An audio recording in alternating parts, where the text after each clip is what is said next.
नमस्कार साथियों, आप देख रहे हैं दत्ता एजुकेशनल एकेडमी। मैं आपको आज इंग्लिश स्पीकिंग क्लासेस का इंग्लिश स्पीकिंग पोर्शन का पहला पार्ट पढ़ाने जा रहा हूँ। आपको इस चैनल में इंग्लिश स्पीकिंग क्लास का टोटल टॉपिक मिलेगा, टोटल पूरे पैकेज, टोटल पूरे पोर्शन मिलेगा बहुत ही ईजी लैंग्वेज में। ठीक है, तो शुरू करते हैं। देखिए, इंग्लिश क्या है? इंग्लिश भाषा सीखना बहुत ही हार्ड नहीं है, बहुत ही सिंपल है, इजी है। उनके लिए क्या करना है? क्योंकि जो भी मैं यहाँ पढ़ाऊँगा आपको बस स्टेप बाय स्टेप देखना है और उसको रिवीजन करते जाना है और समझने की कोशिश करना है। चलिए, तो इंग्लिश के बारे में बताते हैं समय न गवाते हुए। इंग्लिश आया कहाँ से? इंग्लिश भाषा जो है फॉरेन की भाषा है। हम सभी को पता है कि अंग्रेज हमारे देश पर करीबन 200 साल तक राज किया। अंग्रेजों ने हमारे देश के ऊपर गुलाम किए। अंग्रेजों ने सोचे कि अगर हमें इस देश पर राज करना है तो हम इतने सारे बहुभाषिक लोगों का भाषा सीखकर हम इस पर राज नहीं कर सकते। हमें क्या करना पड़ेगा? हमें इस संपूर्ण कंट्री को, संपूर्ण देश को, ज़्यादा से ज़्यादा लोगों को अपनी लैंग्वेज सिखाना पड़ेगा। तो उन्होंने क्या किया? ज़्यादा से ज़्यादा लोगों को खुद की लैंग्वेज सिखाना शुरू किया, जिससे आज इंग्लिश क्या हो गया? एक इंटरनेशनल लैंग्वेज हो गया। पूरे वर्ल्ड में इंग्लिश बोला जाता है और आज हमें मजबूरी में ही सही बट इंग्लिश सीखना जरूरी हो गया है। तो चलिए, हम सबसे पहले जानते हैं कि इंग्लिश का फादर कौन है। फादर ऑफ इंग्लिश जो है जोफ्रे चाउसर है। फादर ऑफ इंग्लिश कौन है? जोफ्रे चाउसर है। ठीक है, जोफ्रे चाउसर। एंड उसके बाद में full form of English. English का क्या फुल फॉर्म है? देखिए, ENGLISH। E for England, N for national, G for great, L for language, I for is, S for so, H for high. England की राष्ट्रीय महान भाषा है बहुत ही उच्च। मतलब इंग्लैंड की जो राष्ट्रीय भाषा है वो बहुत उच्च लेवल की है। ऐसा अपना कहना नहीं है, ऐसा अंग्रेजों का कहना है। ठीक है, चलिए, तो अभी हम शुरू करते हैं। किसी भी लैंग्वेज सीखने के लिए, किसी भी भाषा सीखने के लिए हमें सबसे पहले उस भाषा की जो लेटर है, जो वर्णमाला है, जो अल्फाबेट है, वो जानना जरूरी है। तो इंग्लिश सीखने के पहले इंग्लिश का अल्फाबेट से पढ़ते हैं। एकदम शुरुआती बेस से हम पढ़ेंगे।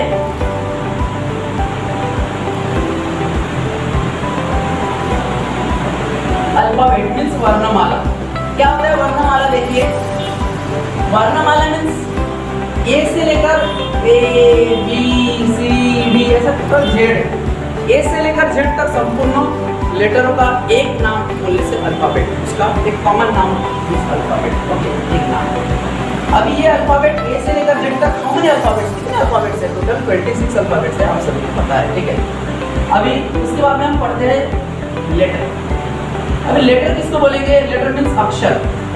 सिंपली सभी लेटरों की बात किया तो उसको हम अल्फाबेट बोलेंगे, लेकिन एक सिंपल लेटर की बात की, सिंपल जैसा मैं यहाँ पर लिख रहा हूँ ए, फिर लिख रहा हूँ के, ये क्या हो गया? एक लेटर हो गया। के क्या हो गया? एक लेटर हो गया। राइट, इस तरह से एक सिंपल, एक सिंगल सिर्फ अक्षर के बारे में अगर हम सोचते हैं तो उसको हम बोलते हैं लेटर। अभी ये जो लेटर है, लेटर के बाद में आता है आपका वर्ड। वर्ड क्या होता है? ये वर्ड मीन्स शब्द। शब्द हम किसे बोलेंगे? दो शब्द हम किसे बोलेंगे? दो या दो से अधिक, दो या दो से अधिक अक्षरों को एक निश्चित क्रम में मिलाने पर अगर उससे कुछ मीनिंग निकले तो ही हम उस प्रकार के शब्द को हम वर्ड बोल सकते हैं। ठीक है, देखिए, टू और मोर देन, टू और more than, two words join together, two words, two letter join together to make a sense,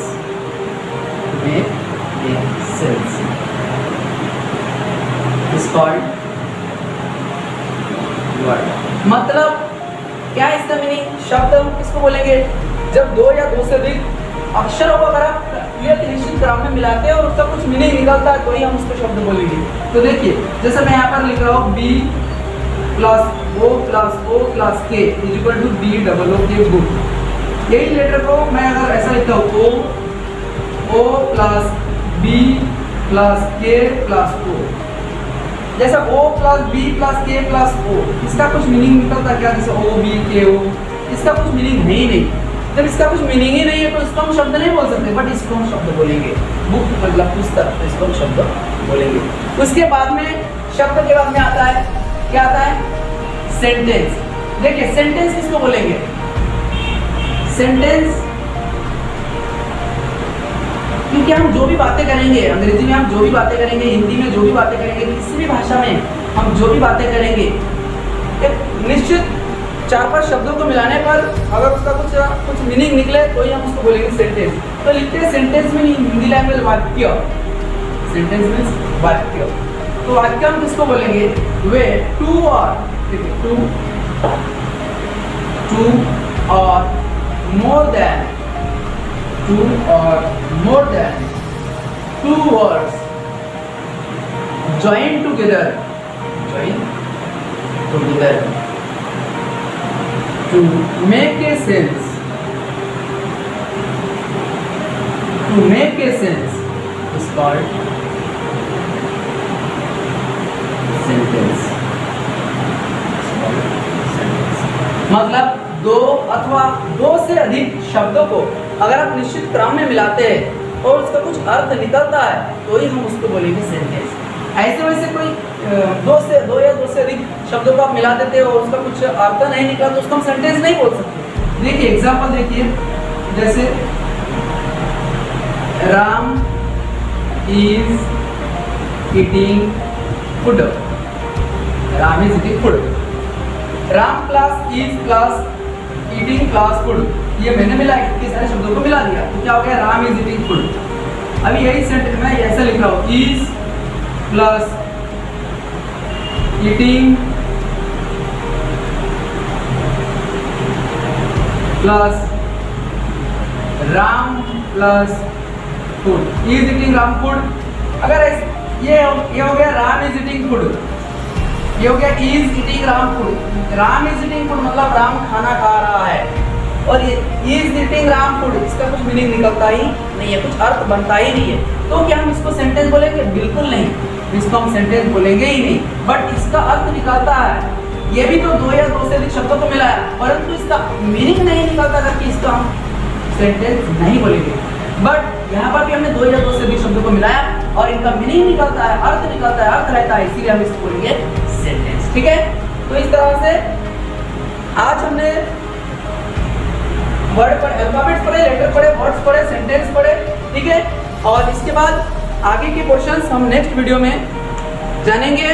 तब तक के लिए सभी चैनल को सब्सक्राइब करेंगे और लाइक करेंगे।